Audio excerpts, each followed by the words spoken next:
단백질 부족? No! 단백질 과잉이 진짜 문제예요. 그래서 이번 시간에는 이 좋은 단백질의 불편한 진실에 대해서 1부에서 보신 것처럼 2부에서는 아주 좋은 단백질, 필수 지방산이 풍부한, 그래서 오메가3와 6의 균형 1대1로 맞춰줘서 혈중 호모시스테인의 농도를 맞춰주기 때문에 염증이 완화돼서 암의 동면 상태로 들어갈 수 있는 아주 좋은 필수 단백질 치아씨, 햄프씨, 아마씨를 이제 살펴보겠습니다. 자, 채식주의자들 기생충이 어디서부터 오는지 좀 잘 보세요. 오래전부터 우리가 매일 먹어야 할 필수 단백질을 충분히 섭취하지 못한다고 채식을 하면요 필수 영양소가 부족할 거예요 라는 경고들을 많이 하십니다. 자, 이런 필수 단백질을 구성하는 8개 아미노산은 주로 쌀과 콩이 주 원료인 간단한 식사나 아니면 치아씨드에서 찾을 수가 있어요. 자, 곡식 단백질에는 부족한 아미노산을, 곡식에는 라이신이 부족하고 콩 단백질에는 메티오닌이 부족하기 때문에 단백질하고 탄수화물의 궁합이 아주 완벽한, 단백질하고 탄수화물은 최악의 궁합이죠. 예를 들면 고기하고 밥을 같이 드시면 안 돼요. 예, 어떻게 드셔야 돼? 만약에 고기랑 밥을 드신다고 하면 그 다음에 탄수화물이나 빵 드시는데 되게 같이들 드신단 말이에요. 그런데 단백질하고 탄수화물의 아주 좋은 궁합이 있는데 그게 밥에다 콩을 넣어서 드실 때는 아주 좋은 궁합이에요. 자, 그래서 쌀은 콩에 부족한 아미노산을, 곡식에는 라이신이 부족하고 콩에는 메티오닌이 부족해서 현미밥에다가 콩을 넣어서 드시면 아주 완벽한 퍼펙트 프로틴을 섭취할 수가 있는데 콩은 쌀에 부족한 아미노산을 포함하고 있습니다. 자, 그런데 치아씨드, 왜 마야 문명의 힘이 가장 센가? 지금 기운 없는 분들 보시면 햄프 아마치아를 제가 왜 드시라고 하는지 제가 30년 임상 경험이 있기 때문에 그래요. 그래서 치아씨드는 16개, 햄프씨드는 20개의 아미노산이 있어요. 그래서 여러분들이 점검을 해보셔야 돼요. 육류에 함유된 아미노산보다 훨씬 더 많아요. 자, 육류 없는 식단이 고기보다 더 많은 종류의 단백질을 함유하고 있음에도 불구하고 많은 분들이 육류는 단백질의 공급원으로 최상이라고 생각을 하시는 거예요. 문제는 단백질의 과잉 섭취가 단백질 부족보다 아주 심각한 건강 문제를 초래한다는 사실이 간과되고 있는 것이 아주 심각한 이 건강의 문제라는 거예요. 사실 질병예방센터에서 사실은요, 지금 단백질 과잉 때문에 모두가 질병에 노출되어 있기 때문에 좋은 단백질의 불편한 진실에서 우리가 캐치한 것처럼 정말 치아씨나 햄프씨나 아마씨나 또는 콩이나 두부나 이런 그리고 채소에도 단백질이, 브로콜리에도 심지어 현미밥에도 적당량의 단백질이 있어요. 그래서 오늘 여러분들이 다큐를 보시면서 파악을 하실 수가 있겠지만 사실 유방암, 간암, 폐암 다 그래서 이 단백질의 과다 섭취로 인해서 대표적으로 오는 질병이 뭐냐면 골다공이에요. 참 아이러니하죠. 여러분 골다공 증세가 오면 병원에서 진단받으면 어떻게 하세요? 뼈주사 맞기도 하시지만 나오시면서 우유하고 사골국물 사다가 끓여 드시잖아요. 근데 오히려 단백질과 지방이 과잉이라 칼슘과 인산의 균형이 깨지니까 그 균형을 맞추기 위해서 몸에서 칼슘을 계속 빼내가요. 이거를 영양의학적으로 왜 이걸 다 깨달으시면 참 좋겠는데 다들 이게 골다공 하면은 자꾸 뼈국물, 사골국물부터 생각하신단 말이에요. 그래서 이제 우리가 좀 눈을 떴으면 좋겠고 사실은 단백질이 너무나 과잉이라서 칼슘과 인산의 균형이 깨져서 몸에서 그 균형을 맞추기 위해서 칼슘을 빼내가고 있다는 걸 여러분들이 인지하셔야 된다는 거예요. 그래서 단백질이 너무 과잉이라 골다공, 심장병, 류마티성 관절염 그리고 여러분들이 앓고 있는 모든 암에 노출된 이유가 사실은 가스 데이빗 박사가 그리고 콜린 캠벨 교수가 콜텔 에세스틴 박사가 다 한결같이 지방과 단백질이 문제라고 얘기하는 겁니다. 특별히 동물성이. 이와 반대로 동물성 단백질을 섭취하지 않는 사람들은 과일과 채소, 곡물, 콩과 씨앗을 적절히 섭취하면 질병 발생률을 아주 낮고 단백질 결핍이 오히려 없다는 겁니다. 현대인 질병의 문제는 단백질 부족이 아니라 오히려 단백질 과다 섭취가 원인인데 다들 의료인들이 매스컴에 나오면 다 한결같이 좋은 단백질, 심지어는 샴푸에도 프로틴 샴푸가 유명할 정도로 이게 잘못되어 있는 이런 문화가 상업 문화가 현대인들을 병들게 하고 있다는 겁니다. 자, 우리 몸의 결합 조직에 쓰지 않는 단백질을 가득 채움으로 몸을 유해한 산과 노폐물의 바다로 만들어 버렸다는 거예요. 그래서 동맥경화, 동맥이 굳어가기 시작하고 뇌동맥경화, 뇌경색, 뇌졸중 예, 이게 다 수순이에요. 그래서 세균이나 바이러스 감염을 포함한 질병의 비옥한 터전으로 만들어요. 따라서 고기를 인간의 자연스러운 음식으로 간주하는 것은 특히 그것이 그토록 많은 사람을 죽음으로 몰아넣는 것을 고려할 때 전혀 설득력이 없는 이야기라고 가스 데이빗 박사가 비만의 종말에서 계속 역설하고 있는 겁니다. 자, 문제를 보세요. 고기 단백질을 아미노산으로 제대로 분해하지 못한다는 거예요. 소화되지 않은 고기 덩어리가 뭐하고 함께 장으로 들어가요? 예. 그래서 대장암 환자들은 특별히 원인이 대장암의 또 다른 이름이 여기 나와요. 소화되지 않은 고기 덩어리가 기생충과 함께 장으로 들어가요. 대부분의 기생충은 장에 서식하는 흡혈귀 기생충이 장흡충이 기생충의 샘플이에요. 기생충은 뭐라고요? 다른 이름이 장흡충. 여러분의 대장에 서식해서 흡혈귀 기생충이 여러분이 흡수돼야 될 영양소를 얘네들이 다 먹어요. 그래서 살이 안 찐 분들, 영양 결핍 있는 분들 보면 기생충이 상당히 많이 서식하고 있습니다. 자, 그런데 이 기생충, 장흡충은 흡혈귀 기생충은 요리에 가해지는 열이나 사람의 위산으로 죽어요? 죽지 않아요? 이거를 좀 보세요.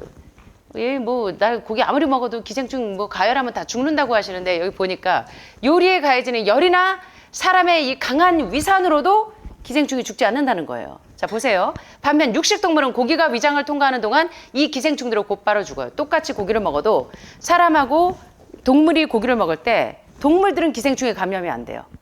대장 폐색이 없어요. 왜? 동물의 대장은 원통형이라 바로 직진이에요. 독소가 있는 음식을 먹어도 바로 다 배출이 돼요. 예, 대장이 원형이라. 사람의 대장은 이렇게 생겼어요. 상행결장, 횡행결장 이렇게. 상행, 횡행, 하행, S자결장, 꼬불꼬불꼬불꼬불꼬불 이렇게. 그래서 이 꼬불꼬불한데 이 대장의 젖산피루부산 같은 온갖 독소들이 여기 다 축적이 돼서 결절이 되고 그게 폐암이 되고 간암이 되고 대장암이 되고 그래서 부패가 되고 이 부패된 음식이 자, 그래서 여기 보시는 것처럼 반면 육식동물은 고기가 위장을 통과하는 동안 이 기생충들을 곧바로 죽여요. 예, 이 동물들의 위산이 어마어마해. 동물들의 위가 우리보다 무려 20배나 많은 염산을 가지고 있어요. 사람의 위산도 막 어마어마하게 강해서 녹이는데 동물의 위산은 20배나 많은 염산을 생산하기 때문에 세균이나 바이러스가 살아남지 못해요. 다 죽어요. 그래서 동물들은 고기를 먹어도 병이 안 걸려요. 사람은 달라요. 그래서 이 엄청난 양의 강산이 동물들이 고기 단백질을 그들의 필수 성분으로 분해하는 것을 도와줘요. 그래서 건강한 젊은이가 고기 한 조각을 먹으면 25%밖에 소화시킬 수 있을지 모르겠는데 아주 건강한 소화력이 튼튼한 사람도 반대로 육식동물은 뼈와 섬유질 조직을 포함한 거의 모든 것을 소화시킬 수가 있어요. 그래서 동물들은 기생충과 다른 벌레들은 이런 산성 공격에서 살아남을 수가 없어요. 그래서 동물들은 고기를 먹어도 병이 안 걸리는데 사람은 왜 고기를 먹으면 이렇게 기생충이 바글바글해서 이 공격을 받느냐 이거를 이제 이해하시라는 거예요. 그래서 다음 시간에 제가 이제 기생충을 어떻게 제거하는지 실제적인 방법이 나오겠지만 오늘은 왜 우리가 이 기생충을 제거해야 될 필요성을 느껴야 하는지 육식동물의 주된 소화작용은 소장이 아닌 위장에서 일어나요. 입, 식도, 위, 소장, 대장 이렇듯이 동물들은 소화작용이 어디서 일어나냐면 소장이 아니라 위장에서 바로 일어나는데 고기가 아주 짧은 장 안에 잠시 동안만 머물러 있다가 배출이 돼버려. 그래서 젖산피루부산이나 여러 이 세균에 의해서 기생충이나 세균 바이러스에 의해서 감염이 안 돼요. 자, 그런데 인간의 소장의 길이는 5에서 6m 정도 어마어마하죠. 예, 소장, 대장도 이렇지만 몇 시간 안에 대부분의 자연식품은 처리할 수가 있어요. 채식이나 이런 것들은. 하지만 고기가 들어가면 20에서 48시간 소장이 머물러요. 그러면 이틀 동안 여러분의 소장과 대장에 얘가 머물러. 이때쯤이면 이 고기가 안에서 부패하고 분해가 돼요. 예. 그리고 부패 과정에서 각종 카다베린, 푸트레신, 아민과 같은 육류의 독성과 기타 고독성 물질, 젖산피루부산 같은 온갖 독소가 이제 이 부패되고 썩어요. 예, 이틀 동안. 이 독은 체내에서 병원체 질병의 원인으로 작용이 됩니다. 그 중에 다수가 최종적으로 림프계에 도달이 돼요. 그래서 림프 전이가 왜 되느냐? 체액과 지방 축적은 물론 몸통에서 시작해서 몸 전체에 걸친 림프 폐색이 오는 원인이 바로 이 동물성 단백질이 무려 20시간에서 이틀 동안 소장에 머무르면서 상당량의 부패하면서 그 과정에 카다베린 푸드레신 아민과 같은 온갖 젖산피루부산과 음식물 독소가 이제 이 소장과 이 소장을 다 썩게 만든다는 거예요. 예, 그래서 계란 일례로 여러분들이 계란 2개 먹고 화장실 가보면 냄새 벌써 아시잖아요. 그래서 여러분들이 지금 지금 기생충 제거하시면서 화장실에 가보면 냄새 때문에 눈이 다 따가우시대요. 예. 자, 여기 보시면 소화되지 않은 고기의 잔해는 인간의 대장벽에 무려 20년, 30년 이상 축적되어서 대장암이 돼요. 대장암이 왜 되냐면 소화되지 않은 고기의 잔해가 인간의 대장벽에 무려 20년에서 30년 이상 축적되어서 육류를 섭취하는 사람들 사이에서는 대장암이 널리 퍼져 있는데 동물들, 육식동물이든 채식동물 사이에서는 대장암이 없다는 거예요. 대장이 원통이나 직진이라 다 배출이 돼. 근데 사람은 소장이 5, 6m 동안 5, 6m의 길이가 그 안에 온갖 카다베린과 아민과 같은 온갖 세포 독소들이 이틀 동안 거기에 잔여물들이 있는데 20, 30년 동안 축적되어 있는 분들이 대장암이 된다는 거예요. 이해되시죠? 대부분의 경우 대장암은 대장암의 또 다른 이름을 보세요. 부패한 고기를 통해서 지속적으로 중독되어 있는 것을 나타내는 또 다른 이름이 대장암이다. 대장암, 직장암, 결장암이 뭐냐면 그래서 5단계도군요. 대장암 환자만 하는 게 아니에요. 예, 폐암도, 간암도 대장에서부터 시작이에요. 닥터 다레오 울프 박사가 우리 모두의 현대인들의 대장이 썩었다고 하는 것들이 그래서 1단계가 대장 청소부터 들어가는 겁니다. 예. 자, 그래서 대장암은 부패한 고기를 통해서 지속적으로 중독되는 것을 나타내는 또 다른 이름이다. 예. 그래서 특별히 암 환자들은요, 대장 청소 하시고 나셔서 또 집에 가서 동물성을 또 드시면 더 비어있는 공간에 더 많이 독소가 빨리 차게 되겠죠. 예, 육류는 소화되는 동안 발암성 특성을 가진 스테로이드 대사물질을 생산하는 것으로 알려져 있죠. 예, 고기를 제대로 소화할 수 있거나 방목 사육되고 곡류가 아닌 사료를 먹은 건강한 고기를 먹는다 해도 대장암에 걸릴 위험은 여전히 높다는 겁니다. 그래서 하늘 말해서 이 대장암 이제 증세가 완화됐다고 아디오스 하시면서 하시지 마시라는 거예요. 그죠? 예. 대장암의 또 다른 이름은 부패한 고기를 통해서 지속적으로 중독되고 감염된 게 대장암의 또 다른 이름이다. 절대로 잊지 마시라는 거예요. 예. 자, 동물 세포는 세포벽이 단단하고 순환계가 간단한 식물 세포와 달리 혈액 공급이 끊기면 아주 빨리 죽습니다. 이거 보시면 사실 우리가 끔찍하고 눈물이 나와야 되는데 너무나 이게 당연하게 보신다는 거예요. 동물이 죽으면 세포 단백질이 두꺼워지면서 단단해지고 파괴적인 요소가 즉시 세포들을 분해해서 동물이 죽고 나면 색이 갈변되죠.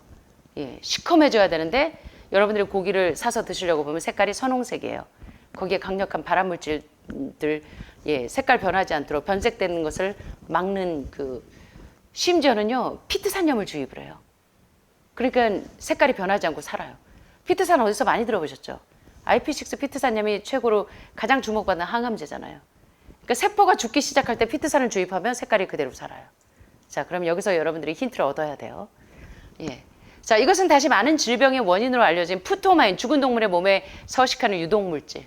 동물이 죽기 시작하면 그때부터 세균과 바이러스와 기생충과 온갖 곰팡이균들이 바글바글 이제 썩기 시작하니까 그게 색깔이 변하면서 썩는 것을 막기 위해서 예, 피트산을 주입해서 썩지 않게 만든, 산화되지 않도록.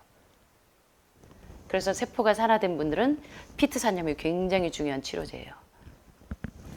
예, 그래서 이렇게 퇴행성 물질을 동물이 죽자마자 많은 질병의 원인으로 알려진 푸토마인이 바글바글 동물에 이제 서식하면서 퍼지니까 이 퇴행성 물질들을 형성해요.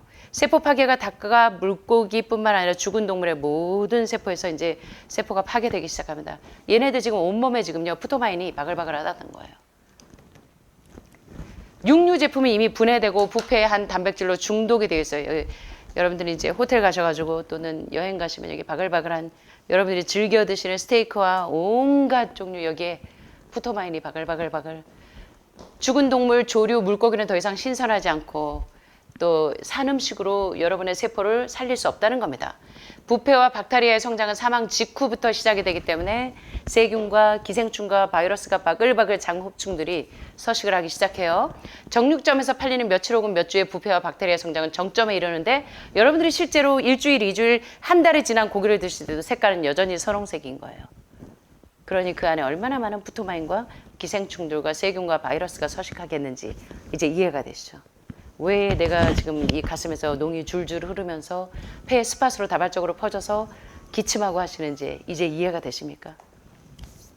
섭취된 죽은 단백질에 작용하는 대장균, 박테리아, 효소가 무엇이든 간에 예, 그것들은 신체 면역 체계에 선전포고를 보내면서 고기에 자극적인 효과를 일으키고 사람의 신체적인 자원과 면역력에 따라 신체는 결국 치명적인 독과 유해한 세균의 유입에 압도되면서 불편해지는 신호가 오면 질병은 영어로 disease, 건강한 편한 것을 디스하는 게 질병이에요.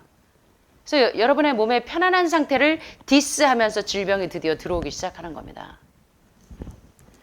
일반적으로 면역력이 가장 약한 사람들이 육류중, 왜 똑같이 남편도 소고기 방금 먹고 저도 방금 먹었는데 왜 나만 대장암에 걸렸을까요? 보니까 면역력이 가장 약한 사람들이 육류 중독에 가장 먼저 걸립니다.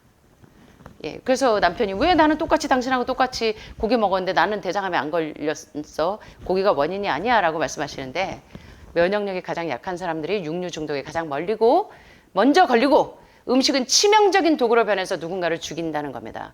그래서 의학의 아버지 히포크라테스가 Let food be thy medicine, medicine be thy food.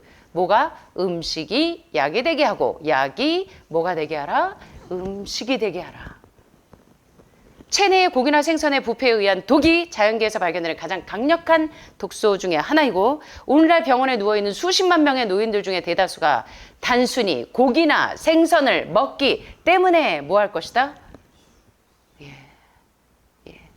오늘날 그래서 그 엘렌 화이트라고 아주 최고의 의료 선교사가 한 유명한 얘기가 있습니다.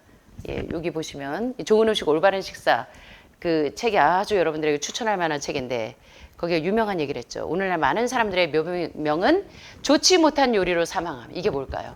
동물성 단백질과 동물성 지방입니다. 위장 과로로 사망함, 과식, 간식, 늦은 저녁 식사, 불규칙한 식사, 부절제한 식사. 그래서 좋지 못한 요리 대신에 좋은 음식과 위장가로 대신에 뭘로요? 올바른 식사법으로 예, 단백질과 탄수화물 막 섞어 드시고 이러니까 소화기가 다 병드는 거예요. 그래서 여러분 식사하실 때 테이블 안에다가 가자마 시조의 박사의 이렇게 먹어야 건강하다 이제 하버트 M 쉘턴 박사의 예, 먹는 방법 제가 다 넣어놨는데 그거 다 무시하시고 그냥 밥 한 숟갈, 반찬 한 숟갈, 김치 한 숟갈, 이 샐러드 한 숟갈 이렇게 드시지 말라는 거예요. 여러분의 소화기가 부패되지 않고 가스가 차지 않고 예, 건강한 이 소화기를 살리시기 위해서 1번은 채소부터 먼저 드시고 밭의 채소, 바다의 채소 마찬가지예요. 예. 그 다음에 2번은 단백질 종류, 3번은 탄수화물. 그래서 새들에게 가서 우리가 영양의학에 대한 지혜를 배우셔야 돼요. 새들은 한 끼니에 단백질과 탄수화물을 같이 먹지 않아요. 한 끼니에 단백질을 먹었으면 다른 끼니에 탄수화물을 먹습니다. 그래서 여러분들이 음식물 배합에 대한 지혜는 하늘로부터 오는 지혜예요. 컴퓨터나 뭐 박사 논문보다 더 중요한 지혜가 음식물 먹는 방법이에요. 그래서 올바른 합식법에 대한 지혜를 여러분들이 익히셔야 돼요. 똑같은 음식을 먹는데도 어떤 사람은 회복이 되고 어떤 사람은 회복이 안 돼요. 어떤 사람은 짬뽕으로 먹어요. 밥하고 반찬하고 막 짬뽕으로 막 드시고 처음에 오시면 다 몰라서 집에서 드시듯이 접시에다가 뭐 샐러드부터 막 종류별로 다 담아가지고 막 짬뽕으로 다 드시는데 조금 지나면 아 이제 밥을 아예 안 푸시고 샐러드 먼저 다 드시고 오시고 그 다음에 이제 단백질 정도 드시고 그 다음에 예, 탄수화물 드시고 이런 지혜가 생기는데 바로 좋은 음식과 올바른 식사법으로 여러분의 소화기를 재건하셔야 된다는 거예요. 자, 다큐 좀 보겠습니다. Do we have to need to get complete protein? Oh my God. Oh my God. You want me to jump off this building, don't you? Well, first of all protein is made by plants. I'll state that again for the record. All protein is initially made by plants, all of it. And it is not necessary to eat animal tissue in order to get protein. Only plants have the ability to actually take nitrogen from the air, break those molecules apart, and incorporate that nitrogen into amino acids and then make protein. Any protein you get from an animal is simply recycled plant protein. If you ate a diet that was calorically adequate, and even things like brown rice and broccoli, and you got enough of it, you'd get enough both quantity and quality of protein. 2,000 calories of brown rice and broccoli is going to be about 80 grams of protein a day, including the essential amino acids that you need in order to maintain optimum health. I mean, grains are loaded with protein. Beans are loaded with protein. Vegetables are loaded with protein. You really want to get your protein from plants because plant proteins have a much more beneficial effect on our physiology. The funny thing about protein is most Americans get about twice the amount they need.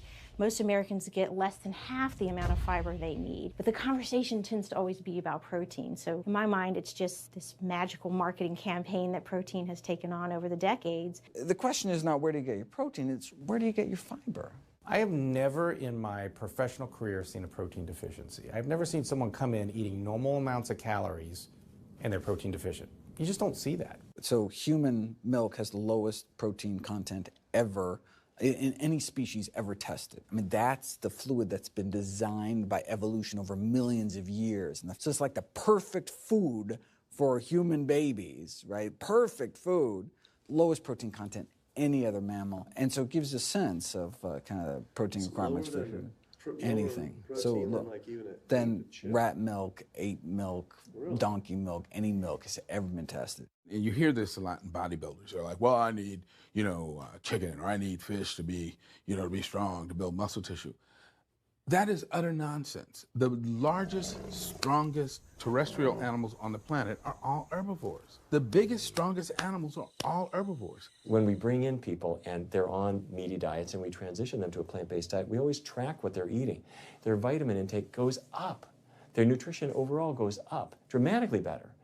And these same people might worry in advance, will I get the nutrition that I need on a plant-based diet? The fact is, you're not getting the nutrition you need on a meat-based diet, and you're going to get dramatically better nutrition on a plant-based diet. For an average-sized guy like myself, I need about 56 grams of protein a day. That's optimum. Probably I really need 30 to 40 grams a day. Diets that are really high in these protein create diabetes, create heart disease, create cancer, create the diseases that I'm treating on a daily basis. But this is the opposite of what all the high-protein diet fads say. The food you eat determines the bacteria that live in your gut. While you eat animal flesh every day, you are summoning up bacteria that eat carnitine. And those bacteria will turn that carnitine into a molecule called trimethylamine. Your liver then turns that into trimethylamine oxide. That's a molecule from hell. That molecule drives cholesterol into the artery walls. And the people who are consuming this flesh-based diet are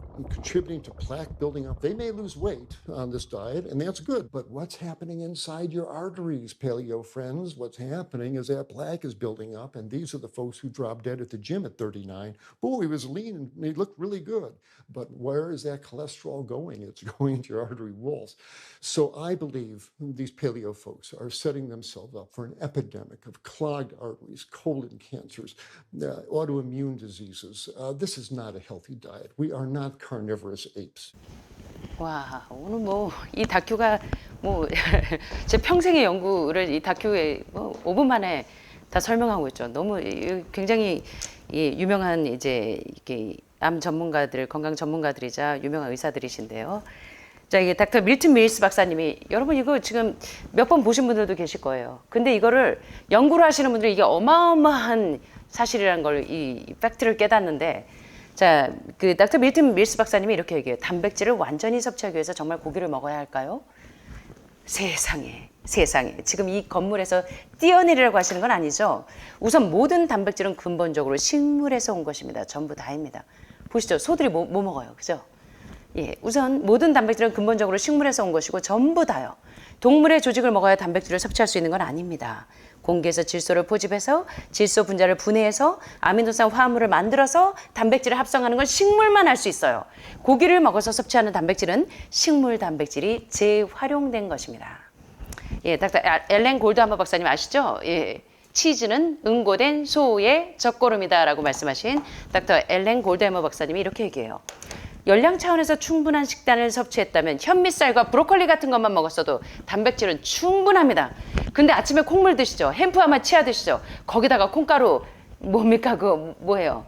예, 청국장 가루까지? 단백질의 양과 질 차원에서 전적으로 충분히 먹은 겁니다. 현미쌀과 브로콜리 2000칼로리면 하루 80g의 단백질을 섭취한 거예요. 이것만으로도 충분해요. 최적의 건강을 유지하기 위한 필수 아미노산도 다 섭취한 거예요. 여러분들이 건강 레벨이 올라가지 않는 분들 보면 다 단백질 과잉이에요. 예. 암 환자분들이 주의하셔야 될 부분이 사실 이 부분입니다. 단백질과 지방 과잉으로 지금 온몸의 질병의 원산지가 되어 있는데 자, 이 콜테어 에세스틴 박사, 전 클린턴 대통령의 주치의가 얘기합니다. 녹색 채소와 콩류는 모두 단백질이 많아요. 왜 고기에만 단백질이 있다고 생각하십니까? 채소는 단백질을 많이 함유하고 있습니다. 뭐는 단백질을 많이 함유하고 있어요? 채소, 매일 브로콜리 드시잖아요. 당근 드시고 토마토 드시고. 닥터 밀턴 밀스 박사님의 단백질을 식물을 통해 섭취하는 게 가장 바람직합니다. 특별히 암 환자들은 더더욱이. 암을 유발하는 특정 단백질 아이즈오폰과 메티오닌이 고기와 생선에 들어있기 때문에 상당히 주의하시라는 거예요. 생리학적으로 식물성 단백질이 더 유익하기 때문에요. 수잔 레빈은 이렇게 얘기합니다. 단백질의 흥미로운 점은 대부분의 미국식 식사를 하시는 분들은 필요 섭취량의 2배 이상을 먹고 있어요. 하지만 대부분의 미국인은 필요한 섬유질의 반 이하만 섬유질은 반도 안 먹어요. 그런데 사람들은 단백질에 대해서만 얘기합니다. 이 모든 것은 마케팅의 마법이고, 마케팅의 마법이라는 거예요. 그래서 닥터 가스 데이비 박사 이렇게 얘기합니다. 저는 일하면서 평생 단백질 결핍증을 본 적이 없어요. 저도 30년 동안 환우분들과 임상 경험을 하지만 단백질 부족증이 있는 분을 못 봤어요. 고기 안 먹는다고 어떤 분이 토탈 프로틴 검사하고 오셨는데 아주 지극히 정상입니다. 그 다음부터 쑥 들어가셨어요. 정상적인 열량을 섭취하는데 단백질만 부족한 사람은 전혀 본 적이 없어요. 그럴 수가 없거든요. 마이클 그레거 박사님이 단백질 공급원은 문제가 되지 않아요. 문제는 단백질이 문제가 아니고 문제는 섬유질을 어디서 섭취하느냐가 문제입니다. 여러분의 몸에 대사정에 키드니 디스펑션이 오고 간에 디스펑션이 오고 대장에 디스펑션이 온 기능 부전이 온 모든 원인은 섬유질 부족증이라고 해도 과언이 아니에요. 대사순환이 원활하게 이루어지지 않아서 대장 폐색이 와서 변비가 오면서 장 누수 증후군으로 장이 줄줄줄줄 새나가는 거 다 무슨 원인이냐면 이게 어디서 오냐는 거예요. 흰쌀, 흰밀가루, 흰설탕이에요. 고기, 생선, 우유, 계란에. 그러니 콜레스테롤 수치 올라가 담석증 걸려. 그러니까 담도 폐쇄과 당간 폐쇄과 담낭 폐쇄과 간 이게 문제라는 거예요. 인간의 모유는 이거 아주 마이클 그레거 박사님이 미국에서 유명한 건강 전문가신데 TV에 많이 나오시죠. 그레거 박사님이 아까 보셨죠. 쥐하고 사람의 단백질 그 필요량 봤더니 사람의 모유에는 1g밖에 단백질이 들어가 있지 않은데 모든 포유동물 중에서 인간의 모유는 모든 실험 대상 포유동물 중에서 가장 단백질을 적게 함유하고 있어요. 인간 아기의 퍼펙트 프로틴 완벽한 음식이 모유인데 완전 식품이고 단백질은 그 어떤 포유동물의 젖보다 적게 들어있어요. 아까 보셨죠? 1g. 인간의 단백질 필요량에 대해서 이제 이해가 가십니까? 하고 닥터 마이클 그레거 박사님이 계속 역설하시잖아요. 자, 밀턴 밀스 박사님이 근육을 단련하는 많은 사람들이 이런 말을 하죠. 하지만 나는 힘을 키우고 근육을 단련하려면 닭고기나 생선이 필요해. 전적으로 말도 안 돼요. 중국말로 쇼황. 지구에서 가장 덩치가 크고 힘이 센 육상동물은 모두 육식동물이요? 초식동물이요? 초식동물. 가장 크고 강한 동물은 모두 저 보세요 지금. 한 끼 안 먹어갖고 아까 절당 왔는데 지금 이렇게 힘이 세잖아요.